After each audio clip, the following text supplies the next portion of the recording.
নমস্কার। আজকের breaking news পরিবেশন করছে খবর বাংলা দর্শন। সঞ্চালনা করছে কুমার সুবীর। আজ ভারতের দরজার সামনে এসে নক করছে টেকনিক্যালি সাউন্ড দুই দেশ, ফ্রান্স এবং ব্রিটেন।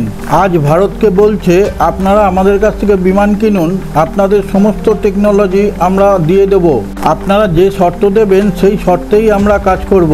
প্রয়োজনে আপনাদের দেশে গিয়ে আমরা এই বিমান তৈরি করে দেব। আজ ভারত তৈরি করছে নিজেদের টেকনোলজি দিয়ে MK2 যুদ্ধ বিমান। তার এমন স্পিড এবং নতুন টেকনোলজি অনুযায়ী অন্য দেশে ঢুকে তাদের ধ্বংস করে আসবে। কোনো ডিফেন্স রাডারের আওতায় সে আসবে না।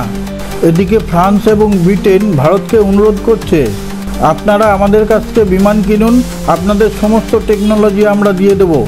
তারা নিজেই অস্ত্রশস্ত্র তৈরি করা শুরু করেছে। তারা বুঝতে পেরেছে যে আমরা যদি এই মুহূর্তে ভারতকে ধরে না রাখি তাহলে এক বিরাট অস্ত্র ক্রেতাকে আমরা হারাবো। তাহলে আমাদের আরব ডলারের ক্ষতি হবে। ভারত শর্ত দিয়েছে আমাদের এখানে এসে ইঞ্জিন তৈরি করতে হবে, তাহলে আমাদের দেশের বেকার যুবকদের কর্মসংস্থান হবে। সেই চুক্তিতে থাকবে তারা তৈরি করবে শুধুই ইঞ্জিন, আর বিমানের বাকি অংশ আমরা তৈরি করে নেব। ব্রিটেন ফ্রান্স তাতেই রাজি হয়েছে। ভারত এতদিন পর্যন্ত বিদেশি ইঞ্জিনের উপর নির্ভরশীল ছিল। এর আগে অন্য দেশ থেকে যখনই তারা বিমান কিনেছে, ইঞ্জিনের টেকনোলজি কেউ দেয়নি, আসল চাবিকাঠি তাদের হাতে রেখে দিয়েছে। তাই ভারত এখন ঠিক করেছে টেকনোলজি সমেত বিমান কিনবে, তা না হলে বিমান নেবে না। কারণ ভারত এখন নিজেরাই টেকনোলজিতে অনেক উন্নত করে ফেলেছে। তাই ভারত এমন বিমান তৈরি করতে চাইছে যে 50 বছর পর্যন্ত কেউ আমাদের টেক্কা দিতে পারবে না। ভারতের কাছে এতদিন পর্যন্ত হাই টেকনোলজির ইঞ্জিন ছিল না। তাই ভারত MK2 এমনভাবে ইঞ্জিন তৈরি করতে চাইছে, MK2কে যাতে পৃথিবীর কেউ 50-60 বছর পর্যন্ত কেউ যেন টেক্কা দিতে না পারে। ফ্রান্স এবং ব্রিটেন মিলে সেই প্রযুক্তি দিতে রাজি হয়েছে। তাই ভারতের মতন এত বড় বাজারকে কেউই খোয়াতে চাইছে না। সেই কারণে ফ্রান্সের সাফরান কোম্পানি এবং ব্রিটেনের রোল রয়েস শুধু ইঞ্জিনই তৈরি করবে না, তার সমস্ত টেকনোলজি ভারতের হাতে তুলে দেবে। যা ভারতের এতদিনের স্বপ্ন ছিল তা পূরণ হতে চলেছে। চাপ পড়লে যেমন সবাই বাপ বলে, এখন ফ্রান্স ব্রিটেনেরও সেই অবস্থা। ভারতের প্রধানমন্ত্রী নরেন্দ্র মোদী কঠোর হাতে এখন এইসব পরিচালনা করছে। ফ্রান্সের সাফরান কোম্পানির সাথে ভারতের সম্পর্ক খুব একটা ভালো ছিল না। ভারতের তৈরি কাবেরী যুদ্ধ বিমানের ইঞ্জিন তৈরি করার জন্য ফ্রান্সের সাফরান কোম্পানির কাছে ইঞ্জিন তৈরি করার টেকনোলজি চেয়েছিল। সেটা তারা দেব বলেও পিছিয়ে যাচ্ছিল, কিন্তু দিচ্ছিল না। ফ্রান্সের সঙ্গে ভারতের সম্পর্ক বহুদিনের, তাও টেকনোলজি হাতছাড়া করতে চাইছিল না। তাই ভারতের কাবেরীও বেশি দূর এগোতে পারেনি, ওই অবস্থাতেই পড়ে আছে। এখন ইঞ্জিনের হাই টেকনোলজি হাতে পেলে সেই স্বপ্ন সফল হবে। মোদির চাপে সেই সাফরান কোম্পানি এখন ইঞ্জিন দিতে বাধ্য হচ্ছে।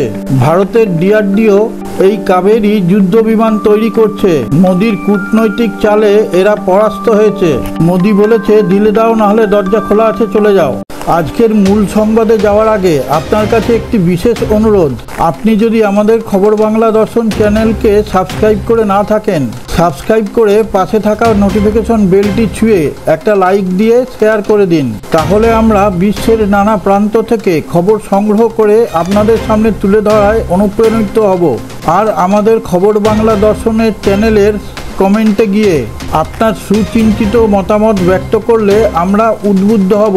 ভারতের MK2 যুদ্ধ বিমান তৈরি করার ক্ষেত্রে টেকনোলজি যদি তোমরা দাও তো ভালো, নইলে আমরা তোমাদের কাছে ভিক্ষা করতে যাব না।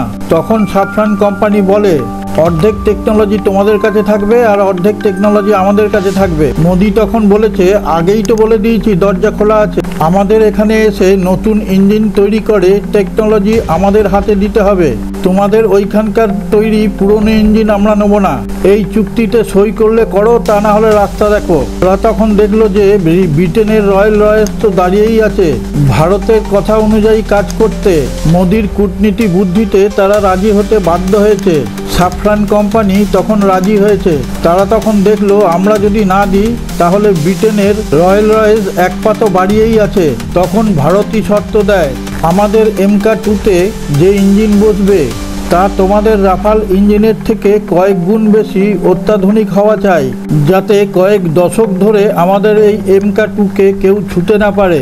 এবং আমাদের এখানে কারখানা করে এই সব জিনিস তৈরি করতে হবে। আর ব্রিটেনের রয়্যাল রয়েস আগের থেকেই রাজি হয়ে আছে, এখানে কারখানা করে তারা ইঞ্জিন তৈরি করবে এবং তারপর টেকনোলজিকে দিয়ে যাবে। আর রাশিয়া তো আমাদের পরম বন্ধু আছেই, তারা তো অলরেডি কারখানা করা শুরু করে দিয়েছে। এবং 3টে কারখানা আমাদের দেশে হলে আমাদের দেশের যুবকদের কর্মসংস্থান হবে, তার সাথে সাথে অর্থনৈতিক উন্নতিও ঘটবে।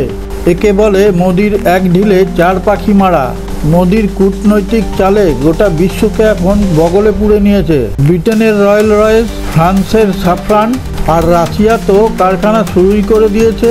এতে 3টে পাখি মরল। আর ভারতের অর্থনৈতিক উন্নতি হবে এবং ভারতের যুবকেরা চাকরির সংস্থান হবে। তাহলে 4টেই হলো। ব্রিটেনের রয়্যাল রয়েস ফ্রান্সের সাফরানকে চাপে ফেলে দিয়েছে। রয়্যাল রয়েস বলেছে সবাই এখন 4র্থ থেকে 5ম প্রজন্মের লড়াকু বিমান তৈরি করছে, আমরা 6ষ্ঠ প্রজন্মের ইঞ্জিন তৈরি করে দেবো। এই মুহূর্তে যাকে কেউ ছুঁতেও পারবে না। তাহলে ভারত এরপর বিশ্বের সব থেকে শক্তিশালী দেশ হবে। এটা বিশেষ করে মডিউলার সিস্টেমে তৈরি হবে। এর বাংলা অর্থ হচ্ছে, ইঞ্জিনে যদি কোনো রকম যান্ত্রিক গোলযোগ দেখা দেয় তাহলে পুরো ইঞ্জিনটা খোলার কোনো দরকার নেই। যে অংশে গন্ডগোল দেখা দিচ্ছে সেইটুকু খুলেই ঠিক করা যাবে। তাহলে আমাদের সময়ও অনেক বেঁচে যাবে। তবে ব্রিটেনের রোল রয়েস যেভাবে এগিয়ে আসছে, ভারতের সামনের দিনে সামরিক শক্তিতে বিশালভাবে উন্নতি ঘটবে। এসব ঘটছে শুধু মোদির ঠান্ডা মাথা এবং কূটনৈতিক বুদ্ধি। ভারতকে গ্লোবাল পর্যায়ে বিশাল আসন তৈরি করে দেবে। এতে ভারতের বেকার যুবক যুবতীদের বিশালভাবে উন্নতি ঘটবে। আমাদের যুব সমাজের কাছে যদি পয়সা আসে তাহলে উন্নতি আপনি আপ ঘটবে।